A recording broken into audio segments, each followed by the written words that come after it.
There are a lot of mixed messages available on marijuana use, its harms, and legalization. Determining fact from fiction is not always easy. This video is part of an ATTC Network Coordinating Office multimedia package to provide you with straightforward, accurate information and resources from leading scientists and trusted sources to enhance how you address marijuana issues in your work.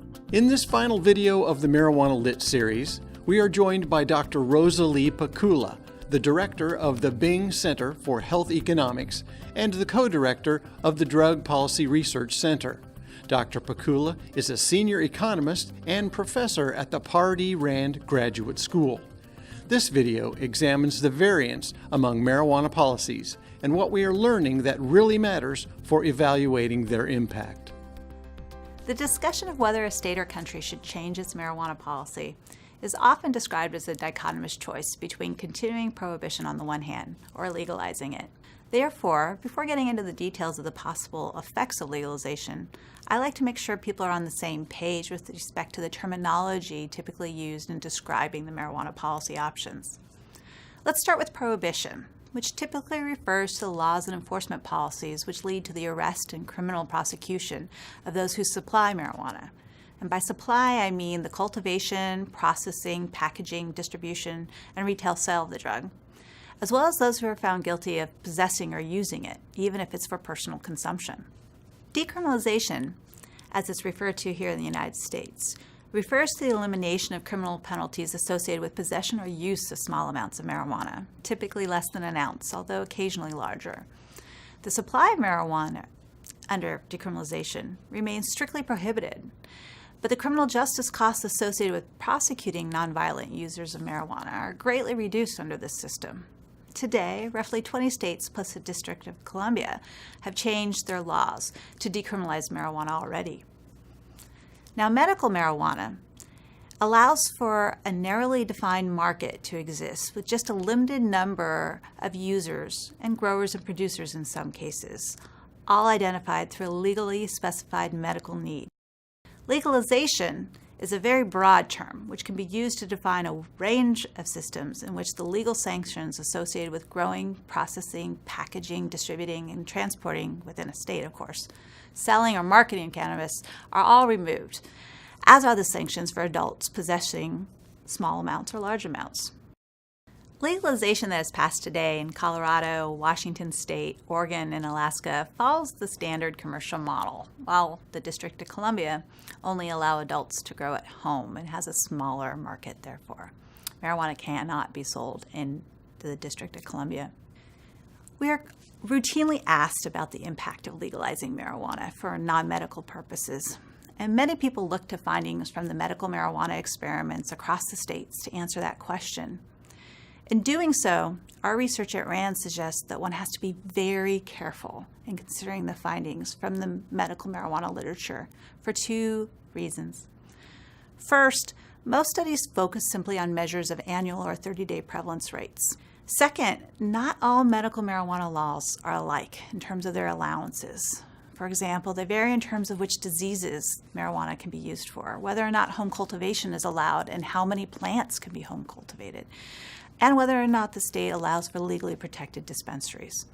A number of recently published studies have focused on examining the effects of medical marijuana laws, treating all the medical marijuana laws as if they were a simple dichotomous choice. You either are allowed to use it or you're not. In fact, states have these very heterogeneous medical marijuana policy in terms of allowances for the home cultivation and whether registration of patients or caregivers are required, which can reduce the size of the market if people fear about registering as a user, and then whether cooperatives or legally protected retail stores are allowed to exist to provide marijuana to patients. Ignoring the heterogeneity in the policy with respect to these dimensions can lead to some misleading interpretations of the policy effects. As we show here in the slide, there's not the same effect of medical marijuana policies when they're considered as a single dichotomous choice. In particular, the findings on the effects of legally protected dispensaries tend to be the opposite of what you get if you look at whether the state just allows medical marijuana. In this slide, we summarize findings from just a few studies that show the contrast within the same sample.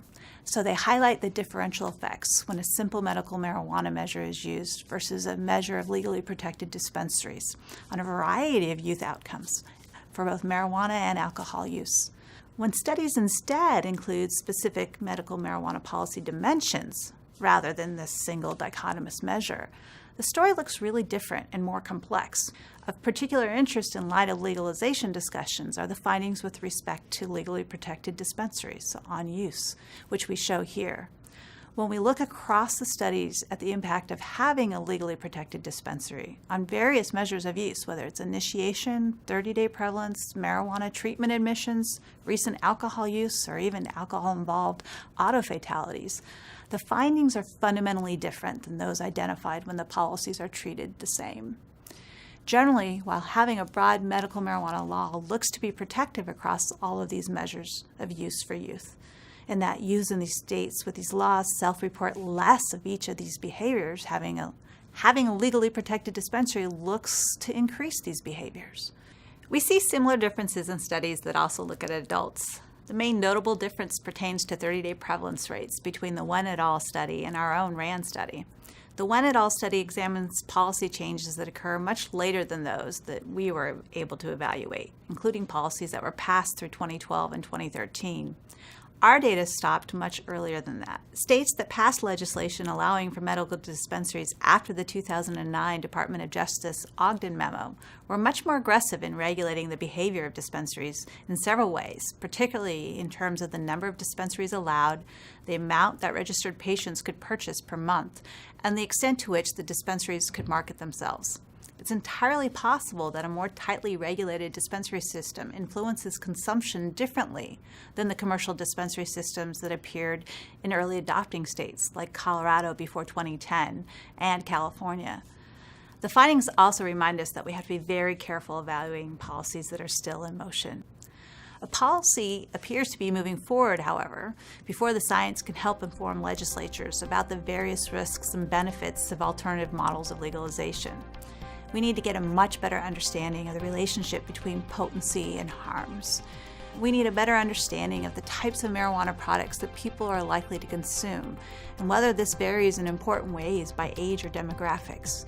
Whether the risks associated with different types of consumption, such as dabbing versus vaping or even smoking, are relevant to consider. We need to have a clearer understanding of the relationship between alcohol and marijuana, and who is likely to use these substances concurrently and under what circumstances.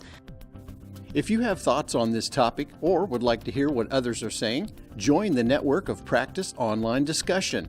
Visit www.networkofpractice.org, create an account, and log on today. For more information, please visit the ATTC Network website, www.attcnetwork.org.